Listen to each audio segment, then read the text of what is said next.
the History Talks. I'm your host Will, and this is Sebastian. Today we continue our series on the Crusades. So Sebastian, tell me, how did the Third Crusade begin? Well, it all starts in the year 1187. The infamous warrior king and leader of the Ayyubid Sultanate, Saladin, that Saladin, has taken Jerusalem. The unthinkable has happened. He's taken the city and captured King Guy of Jerusalem. Pretty much as soon as he finds out Pope Gregory VIII calls for a crusade to retake Jerusalem from Saladin, and imposes a special tithe on Western Christendom called the Saladin Tithe. Okay, the Saladin Tithe, so they're paying 10% toward, and what was that? It was named the Saladin Tithe. Yeah. Was that the official title, or that was the official name in France, England, where it was used, they called it that. Okay, and it was used in people who were paying 10% of their income to fight off the invader Saladin. Is that correct? Yeah, to prepare a Crusader war chest that could, fund and fuel an army. Oh, to prepare. So they knew the attack was coming. They knew it was inevitable, but it was not necessarily in place yet. Or more so to prepare for a counterattack, because the call for crusade in the Saladin Tithe started in October of 1187, just a month after the city was taken. Okay. And when did the Second Crusade end? The Second Crusade ended in 1154, I think. Okay, so we had a gap of over 30 years. Yeah. Right? So there's a gap of, okay, so the Second Crusade, we went over that in our previous episode. It had positive and negatives to it. Yeah. There was victories, there were losses, there was middle ground. Yeah. There was peace after that for 30 plus years, is that correct? And then all of a sudden Saladin raises his army. He's coming into Europe, and they say, hey, we need to raise our own funds so we can fight him. Yeah, because basically Saladin built his empire off of the remains of the Zengid Empire, which is who they fought in the Second Crusade. With this, he formed the Ayyubid Empire, which spanned from Egypt to Syria to Arabia, and now Jerusalem, reducing the Kingdom of Jerusalem to just a few coastal forts and Tripoli. So there are three main Crusader lords: the King of France, who doesn't actually do that much other than contribute troops. Who was the King of France at this time? It was I think it was Philip III. Okay. I don't know, I'd have to check that again, but... So he has the official role as one of the Crusader lords, but he's not actually... Like, he leads the army. He's not actually... was he successful in leading the army? He was, successful, but, he didn't make any decisions himself. Most of that was done by the Holy Roman Emperor, Frederick Barbarossa, and the King of England, Richard the First. Okay. Now... Did he have any nicknames? Yeah, he will earn those nicknames during the Third Crusade. Oh, okay. We'll talk about those then as we get to that. Or I guess nickname singular, rather, but... Yeah. Anyways, Richard and the King of France, they take the same routes through the Mediterranean. They go through the Mediterranean. Their plan is to pass by Sicily, hit Cyprus, and then go to Jerusalem. Frederick Barbarossa, with his massive German-Italian army, he decides to go through the Byzantine Empire. The Byzantine Empire route is the route used by the First Crusade. However, the only problem is that the Byzantine Emperor, Isaac II, had signed a treaty with Saladin where he promised, in exchange for a non-aggression pact, they would not allow Crusader lords to pass through Byzantine territory. So of course Frederick Barbarossa was just like, psh, I'll just, if I need to use force to pass through Byzantine territory, I'll use force to pass through Byzantine territory. So that's what he did, and he ended up forcing Isaac II to annul his treaty with Saladin. And then Frederick Barbarossa marched into the territory of the Sultanate of Rum, which by this point was very weak, but it still existed. When you say Frederick Barbarossa marched, was he leading the army? Yes. Himself? Okay, alright. Yeah.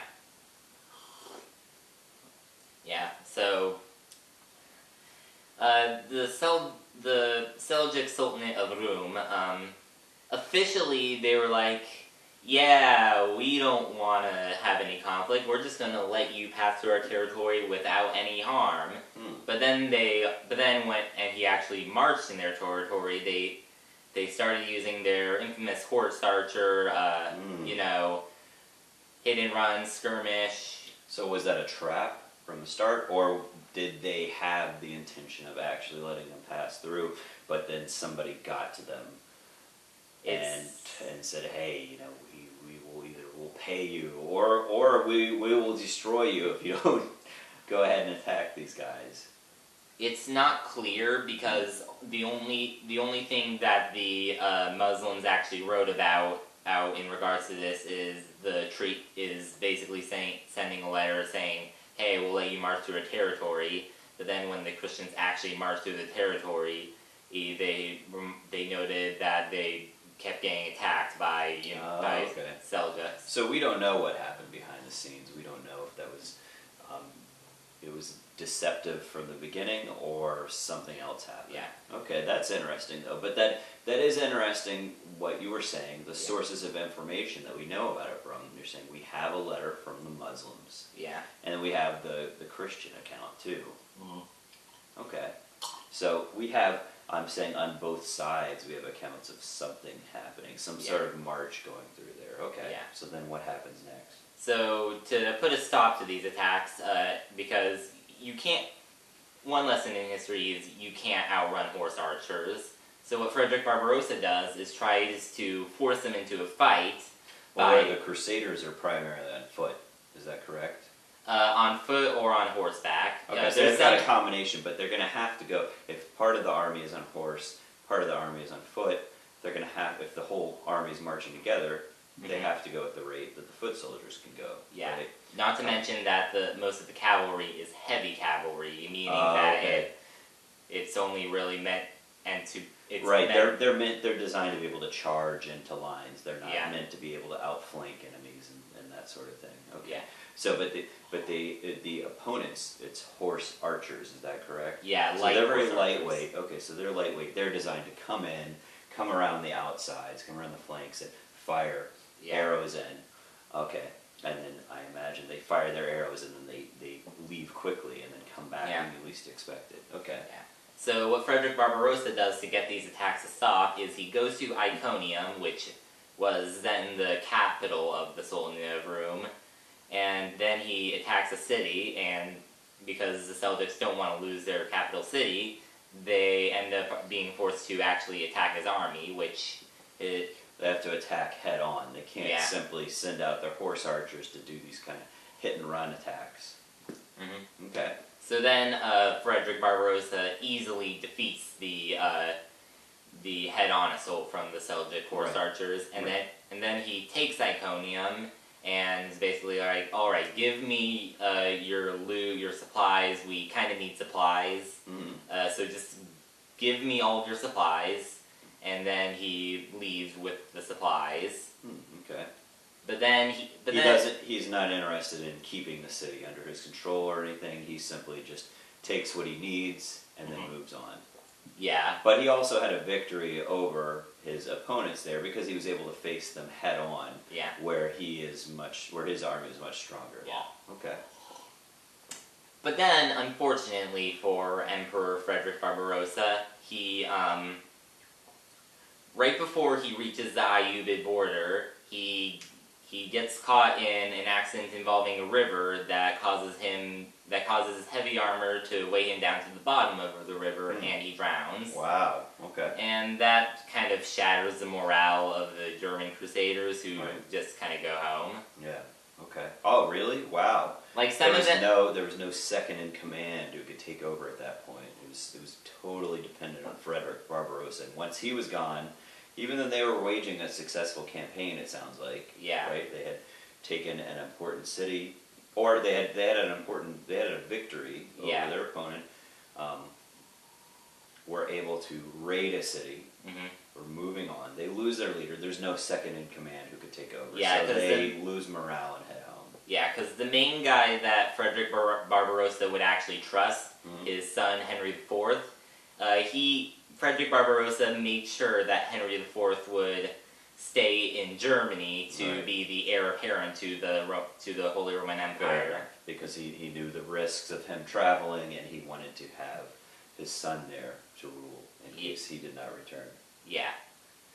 But then, but Richard and France, they actually make it. It's a bit of a bumpy journey because King Tancred of Sicily decides to imprison the former queen of Sicily / Richard's sister, Joan, which causes Richard to make a pit stop to take the city of Messina, which is a very important city in Sicily, which basically forces King Tancred to release Joan and give Richard money, and then as a sign of good faith, Richard then has one of Tancred's daughters betrothed to Richard's 4-year-old nephew, Arthur. Okay. But then there's another pit stop on the way to Jerusalem, this also involving Richard. You see, the King of France, he took his army to Jerusalem to help with the siege of Acre, which we'll get to in a moment. Okay. But Richard then takes Cyprus. You see, Cyprus was nominally part of the Byzantine Empire. However, a pretender to the Byzantine throne, whose name was also Isaac, took over the island. He started a revolt and managed to gain control of the island. Okay, and let me just stop you there. So Cyprus is an island, right? Yeah. So this means that Richard takes it, which means Richard has a navy, correct? So he must have sailed the navy down from England. Yeah. Through the Strait of Gibraltar, across the Mediterranean, over to the Eastern Mediterranean, and then at this point, they take Cyprus. Yeah, they take... Is that how he moves his soldiers across? Yeah. Instead of marching across Europe, they travel by sea. Okay. Yeah, they travel across the sea. They, under the pretense of the Cypriots being hostile to the Crusaders, which may or may not be true, They take Cyprus and turn it into a Crusader state called the Kingdom of Cyprus, and then Okay, so Richard leaves some of his men there to rule over. Or he actually leaves the former king of Jerusalem, King Guy, in charge of Cyprus. Oh, okay. That's interesting. And then he. So who's in? But he said he's the former king of Jerusalem. So where was he living at this time? He had just escaped Saladin, who had captured him and released him. Okay, I see. Yeah. Okay, so even though he had been captured by Saladin, Richard had enough faith in him to rule over Cyprus. Yeah. Okay. So anyways, Richard ends his navy and his army to Acre. You see, what remained of the Jerusalemite forces had been besieging Acre. It's a port city, and they figured that it would be the perfect place to start a campaign against the Ayyubids. Okay. So. And where is Acre? That's on the Eastern Mediterranean. Yeah, it's on We're back on the mainland. It's on the. Okay. It's on the coast of Israel. Coast of Israel. It's like quite far north of Jerusalem, but it's still in that area. But they thought that would be a good landing point where they could begin their campaign, their land campaign. Yeah. Okay. So, at first, the siege takes, like, a long time, and it drags on, even with the French reinforcements. But then Richard gets there. He manages to surround the naval side of the city, and defeats the navy that was there, which, funnily enough, a large portion of Saladin's navy was in Acre. So he defeats basically a big portion of Saladin's navy and is able to surround the city, and within a few weeks the city ends up surrendering. Saladin's army had... Okay, so when you say within a few weeks they surrendered, so it was clearly a success, right? Yeah. Were there a lot of casualties there, or was this an easy victory? It involved some casualties, but most of the casualties were actually before Richard came, because, you see, Saladin's strategy was, instead of attacking the Crusaders head-on to free the city, he would besiege the besieging army. Okay. So I guess a counter-siege, if you will. And this left the besieging French and Outremer Crusaders, they were starving, there was disease in the camps. So the French were ahead of the English. Yeah, because Richard had stopped in Cyprus. Okay, because Richard stopped in Cyprus, the French went ahead. The French took the brunt of Saladin's attack then. Yeah. The English came up after them. And destroyed the defending navy, and then ended up, and then soon after the city surrendered. Okay. During the negotiations for the ransom of prisoners, there's actually a very interesting moment, because Saladin had some Christian prisoners, and there was a bunch of Muslim prisoners on the Christian side from taking Acre. Okay. However, during the negotiations, Richard ended up deciding to, as an intimidation tactic and to show he was getting impatient with how long the ransom negotiations were taking, he executed all of the Muslim prisoners in front of Saladin. Wow. To which Saladin responded by executing all of his Christian prisoners. Right. Okay, no surprises there. And then Saladin retreated his army to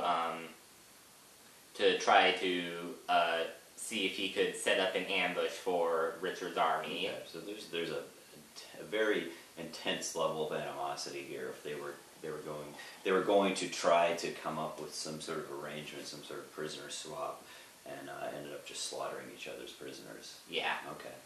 So Richard marches south, and because he has this big navy, like, especially by medieval standards, this is a really big navy. The biggest? Probably the biggest of the area, Biggest of the area, okay. Who else had a larger one? The Chinese? Yeah, China had a decent navy. But China's not. Nobody's sailing around from the Pacific Ocean over to the Mediterranean, right? No. So you're saying the largest in the region. Yeah. The English had the largest in the region. Yeah, especially with the reinforcements from France and stuff. Okay. Yeah. So with this giant navy, what they were basically able to do is secure the coast of the kingdom of the former kingdom of Jerusalem. Okay. They were able to set up resupply missions to other parts of Christendom, so that basically what Richard can do is just march down the coast to whatever fortresses he needs to take, and then he'll have a constant supply of supplies. Okay. And also, an additional advantage to being on the coast, there's only one direction Saladin can really attack his army from the east, and that's obviously where Richard puts his heavy infantry. Okay. But Saladin still has a plan to engage Richard's army. You see, Richard is going for a city called Jaffa, a port city, and Saladin... Jaffa in the Mediterranean? Yeah. Okay. So Saladin, he goes to a plains called Arsuf, and he prepares an ambush for Richard's army. The two armies, they meet and they clash it out for a while. At first it seems to be a stalemate, with the Christians being better equipped and the Muslims having greater numbers. Okay. But then against Richard's orders, but still somehow working, the Knights Hospitalier make a frantic charge against the Muslim forces, and that ends up working. They are able to drive Saladin back, and Saladin retreats. And you said this is the Knights Hospitalier. Is that correct? Is Yeah. that how you pronounce it, Hospitalier? Or I don't know how it's pronounced. I've heard it French. I think so. Okay. So I mean, they're what is it exactly? It's a unit of heavy French cavalry. It's a monastic order. They have a lot of cavalry. Yeah. Kind of similar to the Knights Templar in function and origin. Okay.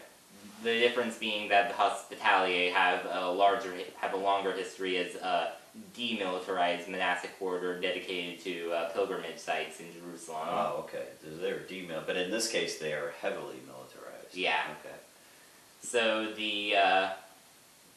and this has a bit of a psychological impact on Saladin, because the thing about Saladin is that he's built up this reputation as this powerful warrior king. The one who could defeat rivals that previously had been nearly undefeatable. The one who retook Jerusalem. The one who took Mecca and Medina. This great invincible warrior king. And now he was losing to enemies who were from thousands of miles away. And this hurt his reputation, but even more than his reputation, it hurt him psychologically. And he actually refused to meet with Richard to discuss terms, on the grounds that, he refused to meet with an enemy who he was at war with. So he just sent his brother to talk to Richard about any potential for peace, but the talks went nowhere. Okay. So but Richard had his own conflicts. You see, Jaffa was taken very easily, but Richard wanted to go. Jaffa was taken easily. Yeah. It's a port city. Yeah. And we've established the English have the most powerful navy in the region, so that probably had something to do with why it was taken easily, right? Yeah. Okay. So, Richard, he wants to go to Egypt, whereas no one else in his army wants to go to Egypt. Why does he want to go to Egypt? He wants to go to Egypt because he knows that that's the core of the power of the Ayyubid Sultanate. Okay. Egypt is rich, it's fertile, it has a huge population and a large production base. Has some cultural importance. It basically it's where the Ayyubid capital is. Basically, the core of Ayyubid power is in Egypt. Okay. So who are they in relation to Saladin? The Ayyubids. The Ayyubid dynasty was founded by Saladin, who is okay, I see. So it was founded by him. Yeah, it was founded after the Zengids died out. So Egypt serves Saladin, is that yes. correct? Okay. So this is part of the war against Saladin, is to establish a wealthy territory that he has control over. Yeah, to take, important forts and cities in Egypt. Okay. However, there is one main problem. Jerusalem is right there. In the minds of most of the Crusader lords, and even many Crusader peasants, they could just go to Jerusalem. Why are we wasting our time with Egypt? Jerusalem. Yeah. Because after all, it was a crusade for Jerusalem, not a crusade for Egypt. Right. So Richard, now the Lionheart, for his courage in battle. That's the nickname I was wondering about. Yeah. When was that? After Jaffa? It was actually given after Acre, but okay. it was more widely used after the Crusade. Okay. So he's earned this title, Richard the Lionheart. Yes. Right? But he has a hard time convincing his men to go to Egypt. You would think maybe once he had earned a title like that for being so successful, they would say, hey, we'll follow this guy wherever he wants to go. He knows what he's doing. But you're saying there was resistance. Maybe his army was getting weary, ready to head back to Europe. Yeah, it was partially that, and also high fervor. Like, they were thinking that since the Holy City was in their sights, they should just take it. Okay. That was the goal of the Crusade. Many of them just had, tunnel vision Jerusalem. Okay. So, Richard makes a tough decision and ends up turning his army towards Jerusalem. Okay. However, the problem with taking Jerusalem, there are a few problems with taking Jerusalem. Mainly that Jerusalem is an inland city. It's maybe connected to the river Jordan, but it's still an inland city. Right. He can't use his naval advantage in taking Jerusalem. All right.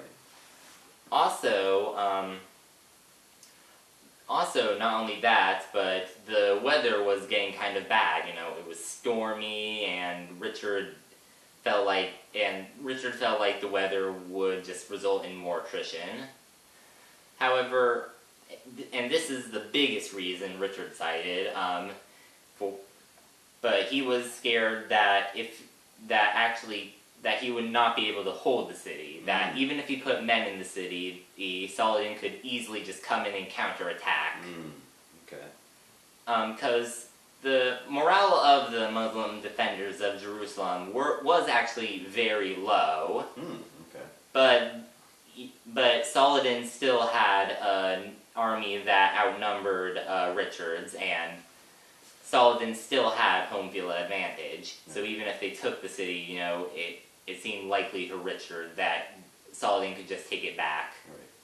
So Richard stalled. He made some slow advances towards the city, but they just ended up getting stuck at some minor forts along the way. And Richard was mainly focused on negotiations by this point. Okay. However, he ends up turning his army back when he hears news of a counterattack by Saladin on Jaffa. Saladin earns his army. He's gathered every man he can for this huge army to retake Jaffa. There is a problem with this army, mainly that it's too big. So big, in fact, that Saladin has an impossibly tough time managing it.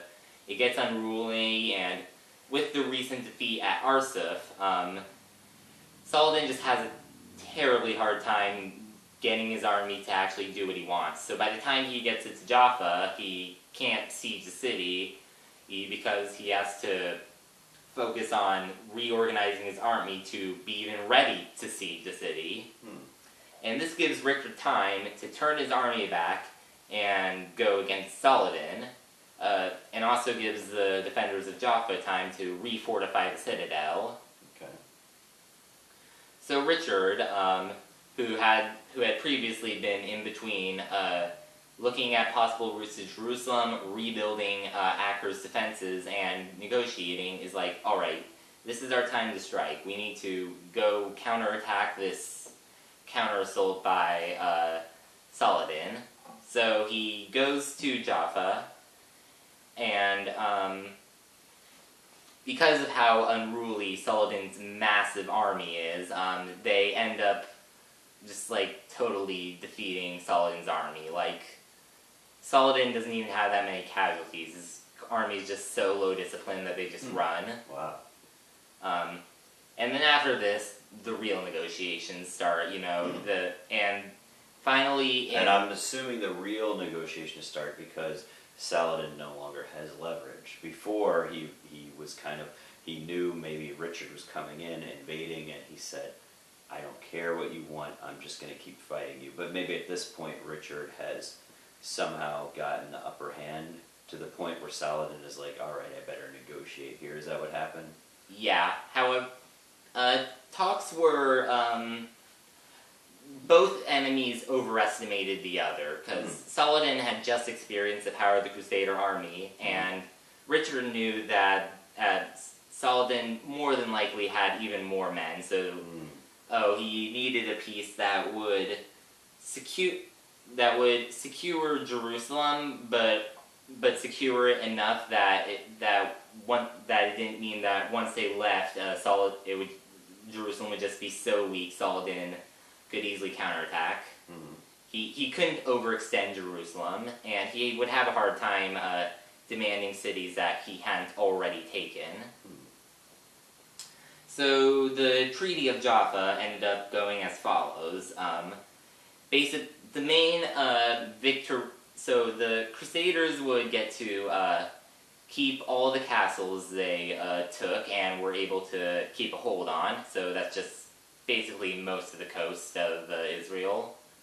The fort at Acre would be destroyed so that they couldn't fight over that again. And most importantly, from Richard's point of view, Christian pilgrims, so long as they remained unarmed, would be allowed to go to Jerusalem and Bethlehem freely without being harassed or taxed. They could go there freely, no harassment, only condition, no weapons. Okay. And this was the treaty they signed. And both sides felt like this was the best peace they could get, while at the same time being extremely dissatisfied with the treaty. Because Richard felt disappointed in himself for not actually, taking Jerusalem on the way home, by that point, he was like, alright, there's probably some internal issues in England, which I've recently become king of. I need to, go back to home to England. Richard, to his dying day, he reminisces about the Crusade and always seems to wish that he had just taken Jerusalem, that he had just done it. Yeah. It was so close. It was so within his reach, but he couldn't. And Saladin, as I mentioned previously, his morale is also shattered by not being able to, get a complete victory over the Crusaders. Okay, so, and did this end the Third Crusade, I'm assuming? And this is how the Third Crusade ends. Okay, and so for the Crusaders, for Christendom, would you consider the Third Crusade to be a success, a failure, or somewhere between?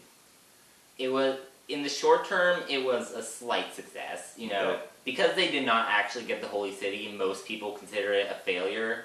I consider it to be, beneficial because they took some cities and they embarrassed this powerful Muslim sultan. Right. But the Kingdom of Jerusalem was still in a precarious spot.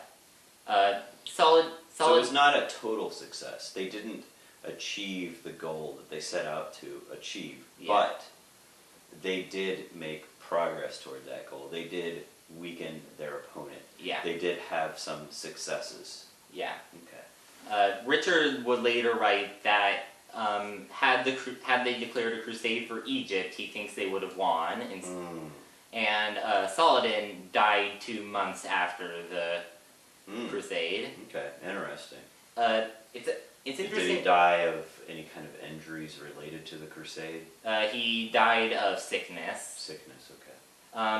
And one interesting final note on Saladin, one of his close friends reported that Saladin had told him that Saladin was sure that because of the results of the Third Crusade, the next time there would be a crusade, the Crusaders would almost certainly retake Jerusalem, and Saladin feared that would be the end of Islam. I see. That's interesting. Okay, and how do we know these things? Well, first of all, you mentioned that Richard expressed regrets. He wished he had gone, and he wished he had gone through Egypt, and he wished he had gone all the way on to take Jerusalem. How do we know that? Were there letters? Did he write a book? What's the record of that? He wrote notes to himself. There were, records of the conversations he had. Like a journal he kept. Yeah, kinda. Okay, and then records of court conversations. Yeah. Okay, and then what about Saladin? How do we know about his fears that in the coming crusade or the next wave that Islam would be broken? He told it to one of his close friends and main biographers. He had this biographer who basically wrote a bunch of stuff about Saladin, and that was one of the And that was quotes. published about him. Or like that. It wasn't like oh, we're going to send this out to all the peasants. Well, It's just that's something what I was wondering. It's something more like for future historians can look on Saladin. Okay, that's interesting. Yeah, that's what I was wondering. So when he made statements like that, was it made, and was he thinking as a politician, where he's like, I need to make this statement to rile up my people, say, hey, if you don't rise up and fight, these guys are going to take over you. Was it something like that, or was it sincerely meant? But Yeah, it seems to be sincerely something meant. that was sincerely meant that they figured would be read much later. Okay, well that's Yeah. good. Did you have any final words you wanted to say about the Third Crusade? It's an interesting story, and Saladin might have been right had it not been for the major mistake of the Fourth Crusade, which we will cover in our next episode. Well, that sounds good. Mhm. All right. Thank you all for tuning in, and we will see you in the next episode on the Fourth Crusade. All right, good job, Sebastian. All right.